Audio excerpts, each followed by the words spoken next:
ඉස්සල්ලාම ආවේ 1945. ඒ කියන්නේ දෙවන ලෝක යුද්ධයෙන් පස්සේ ඉස්සල්ලාම මොඩල් එක තමයි මේක.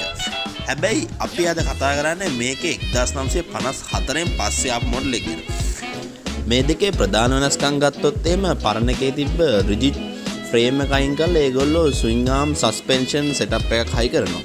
ඒ වගේම පරණ ලූකස් මැක්ඩයිනෝ යුනිට් එක අයින් කරලා ඒගොල්ලෝ අලුතෙන් ස්ටාර්ටර් කොයිල් ඇන් ඕල්ටර්නේටර් සිස්ටම් එකක් හයි කරනවා අලුත් එකට. ඒ වගේම ඒගොල්ලෝ පරණ එකේ තිබ්බ සිංගල් සීට් එක අයින් කරලා අලුත් ඩුවල් සීට් එක හයි කරනවා. හැබැයි මේ අවුරුදු 14ක ප්‍රොඩක්ෂන් කාලය තුර මේවල කවදාවත් ඒගොල්ලෝගේ එන්ජින් වෙනස් කරේ නැහැ. මේකේ තියෙන 350cc 4-stroke overhead valve single cylinder engine. මේ එන්ජින් එකෙන් එන අශ්ව 22 අපි මෙල්ල කරන්නේ මෙන්න මේ 4 speed multiplated clutch gearbox එකේ. මේක අලුත් බයික් වලට පොඩ්ඩක් වෙනස්. මොකද මේකේ gear sequence එක තියෙන්නේ අනිත් පැත්තට. ඒ වගේම මේකේ gear levers උත් තියෙන්නේ පැත්තවල් මාරු කරලා. ඒ කියන්නේ gear lever එක තියෙන දකුණු පැත්තේ, rear brake එක තියෙන වම් පැත්තේ. හැබැයි ඇතිහන් තමයි කික් එක හරි තාම තියෙන්නේ දකුණු පැත්තේ. මේකේ ඉස්සරහේ පස්සේ ඩ්‍රම් බ්‍රේක් දෙක හයි කරලා තියෙන මෙන්න මේ 19 inch spokes wheel එක ASCII. මේකේ විශේෂත්වය තමයි මොකද මේ 19 inch wheels ආවේ මේ පරණ බයික් වලට විතරයි. ඉතින් අද මෙන්න මේ size එකේ wheels ලංකාවේ හොයාගන්න බැරිම තරමට. මේකේ ඉස්සරහ suspension එකවල පාවිච්චි කරලා තියෙන්නේ hydraulic fork එක. මම අර කලින් කිව්වා වගේ මේකේ ඉස්සල්ලාම ආවේ rigid frame කියන මොඩල් එක. ඒ කියන්නේ මෙන්න මෙතන suspension මොකද නැතෝ තනිකරම යකඩ බටේ තිබ්බේ frame එක. පස්සේ මේක ප්‍රසිද්ධ වුණා තමයි මේගොල්ලෝ මෙන්න මේ swing arm and suspension setup එක හයි කරේ. මේ ලස්සන cream and red chrome finish tank එක ASCII petrol liter 19ක් විතර කොට ස්ටෝර් කරගන්න පුළුවන්. ඒ කියන්නේ මේක full tank ගහගත්තොත් ඕගොල්ලොන්ට කිලෝමීටර් 665ක රේන්ජ් එක එන්ජොයි කරන්න පුළුවන්.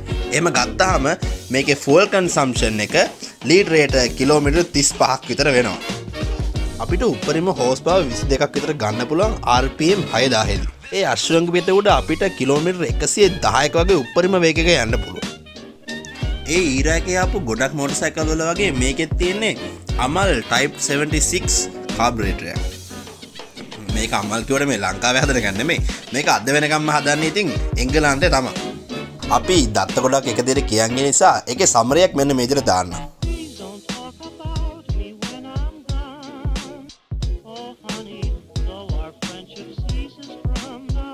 මොනවද මල්ලිවේ? එතකොට හිතනවා ඇති මේකේ බැටරි එක කොහොමද හෙඩ්ලයිට් එකට ගන්නේ කියලා. මල්ලිවේ? කවුද? මොකද කියත් මොසට වැඩක් නෑනේ. එමුත් බයික් එකේ රයිඩ් එකක් කරලා පෙන්නනවද? හරි හරි ඉතින් මම රයිඩ් කරන්නම්කෝ.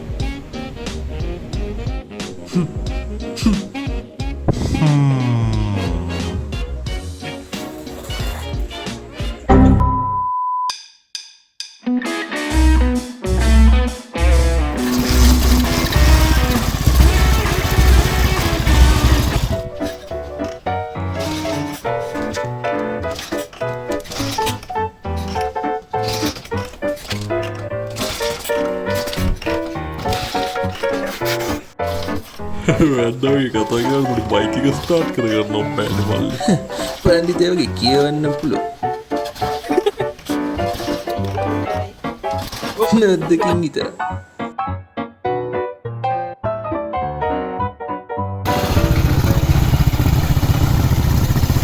මේක යනකොට දැනෙන ভাইබ්‍රේෂන්ස් උයි සද්දේ නිකන් මේ එන්ජින් අස්සේ කාලතුවක් වටේ. මම මේක කියන්නේ ඒකෙන් විදින උණ්ඩේ වගේ. මේක හිතා ගන්නවරු මොකද මේකේ බරම කිලෝ 175ක් විතර වෙනවා. හැබැයි මේක ගොඩක් බයිසිකල් වල පාකින් තියෙන හින්දා අලුත් රයිඩර් කෙනෙක්ට ඉතාලම ලේසියෙන් මේක හසුරවන්න ඉගෙන ගන්න පුළුවන්. මේකේ හයි ගියර් වල වගේ ලෝ ගියර් වලත් හොඳ ටෝක් එකක් තියෙනවා. මේකේ පරණ හයිඩ්‍රොලික් සස්පෙන්ෂන් එකේ රීකෝයිල් එක අඩු. එතකොට ගැටි පාරවල් යද්දී එන්න රීකෝයිල් එක අඩු වෙන හින්දා ඒ ගැටි දැනෙන්න පටන් ගන්නවා වැඩි. මේක අලුත් බයික් වගේ පදිනකොට ඇක්සලරේටර් එක ක්ලච් එක ගැන විතරක් හිතන්න බෑ. මේකේ තියෙනවා ඇඩ්වාන්ස් සහ රීටයර්ඩ් ලිවර්ස් කියලා දෙකක්. ඒ කියන්නේ පරණ එන්ජින් වල එන්ජින් එක ඇක්සලරේට් වෙන්න ස්පාර්ක් ටයිම් එක වෙනස් වෙන්නේ නැහැ. අපි ඒක නිසා මේ ඇඩ්වාන්ස් සහ රීටයර්ඩ් ලීවර් එක පාවිච්චි කරලා මේ ස්පාර්ක් ටයිම් එක ඇඩ්ජස්ට් කරගන්න ඕනේ අපි යන RPM එකට සහ ස්පීඩ් එකට.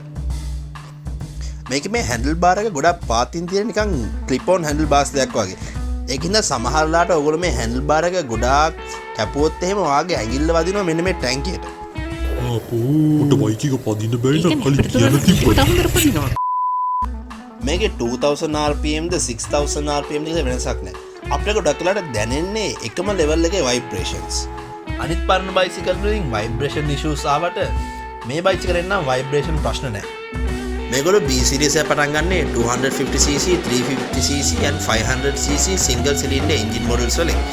හැබැයි දෙවන ලෝක යුද්ධයෙන් පස්සේ මේගොල්ලෝ ඉදිරියට අරන් යන්නේ 350cc and 500cc overhead valve single cylinder engine models ටික විතරයි. මේක 1950 මේගොල්ලෝ මාකට් කරේ මේක fast, lightweight, easy to handle economical bike එකක් විදියට. හැබැයි ඉතින් අද මේ කැටගරිස් වල දෙන බයික් එකත් එක්ක මේක ඉතින් කම්පෙයාර් කරන්න පොඩ්ඩක් අමාරුයි. ඒ වුණත් අපි මේ බයික් එක පදින්නේ මේකේ තියෙන මතකයන් විදිහින්. මේක අලුත් මතකයන් එකතු කරන්නේ. ඒ පාරම බණ කියලා. එදා මිනිස්සු ජීවත් වෙච්ච හැටි දැනගන්න. විඳින්න. මෝ බුතිද? අයිසේ මේක ටයර් හතරක් තියෙනවා. ටයර් එක කිව්වද? ගමන්. එතන වල ගොඩක් පොඩයි. එතන වල ගොඩක් ඉතනදී මොකක්ද මේ BSA කියන්නේ? නේ අයිසේ තමුස දන්න BSA. අපි කියන්නේ කෙටියෙම මෙන්න මෙහෙම කියන්නේ. අම්ම කියන්න. පාම කියන්නකෝ. BSA කියන්නේ Birmingham Small Arms. මේ කම්පැනිය 1861 පටන් ගත්තේ කුඩා අවි හදන කම්පැනියක් විදිහට. ඒකයි අදටත් ඔයාලට BSA ලෝගෝ එකේ මේ ලෝක ප්‍රසිද්ධ piled arms trademark එක දැක ගන්න පුළුවන් වෙන්නේ. BSA කම්පැනිය පටන් ගත්ත කාලේ එවකට ලෝකයේ තිබුණු දේශපාලන අස්ථාවරතා නිසා BSA කම්පැනියට යුරෝපයේ තියෙන විශාලතම පෞද්ගලික අවිනිෂ්පාදන කම්පැනිය වීමට හැකියාව ලැබුණා. යුද්ධ ඉවර වුණාට පස්සේ මෙයාලට බිස්නස් අඩු වුණා. ඒ නිසා මෙයාලා පටන් ගත්තා ෆුට් සයිකල් හදන්න. පස්සේ මෙයාලා මේ ෆුට් සයිකල් වලට එන්ජින් දාලා මෝටර් සයිකල් හදන්න පටන් ගත්තා. මේ මෝටර් සයිකල් තමයි දෙවන ලෝක යුද්ධයේ අවසානයේදී යුරෝපීය රටවල සහ ඇමරිකාවේ මෝටර් සයිකල් පිළිබඳ මිනිස්සුන්ගේ උනන්දුව වැඩි කරේ. BSA බයිසිකල් මේ දවස්වල වැඩිය පාරේ පෙනුනේ නැති වුණාට මෙයාලා තවමත් මෙයාලගේ එයා රයිෆල් නිෂ්පාදනය ඒ විදිහටම පවත්වාගෙන යනවා. ඒතර ගොඩක් අය හිතනවා ඇති ඇයි අපි අද BS එක කතා කරන්නේ කියලා. අපි මේක කතා කරන්න ඕනේ මෙන්න මේකයි. ඔයගොල්ලෝ පදින Hornet, ඔයගොල්ලෝ දකින CBR, Scooty හැම දෙයක්ම අද මෙතනට ආවේ මෙන්න මේ වගේ බයිසිකල් නිසා. ශ්‍රී ලංකාවේ ජෙනරේෂන් රාශියක් මෙන්න මේ බයිසිකල් නිසා තමයි ඒගොල්ලෝ පළවෙනියට බයිසිකලයක් කියන්නේ මොකක්ද කියලා තේරුම් ගත්තේ. වැඩට ගියේ ඉස්කෝලේට ගියේ පළවෙනි වාර බයිසිකලයක් පදින්න එන ගත්තේ මෙන්න මේ වගේ බයිසිකල් නිසා. මේ බයිසිකලේ තියෙන නිකම්ම යකඩ කුට්ටියක් නෙමෙයි. මේකේ තියෙන ගැහෙන හදවත. අන්නේ හදවතේ ගැහෙන රිද්මේ අපි තාම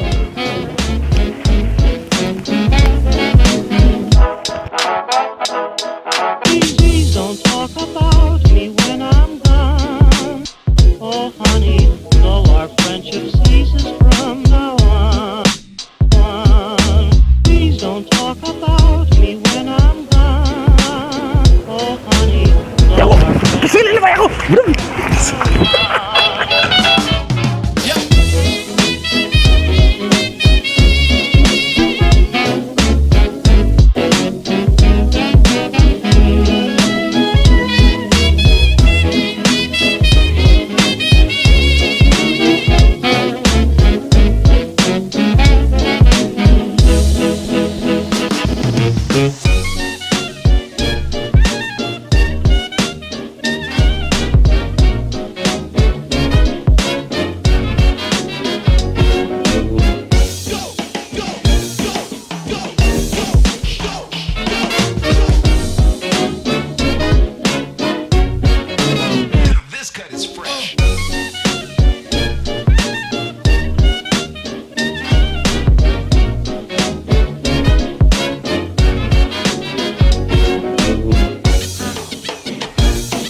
better not to talk at all.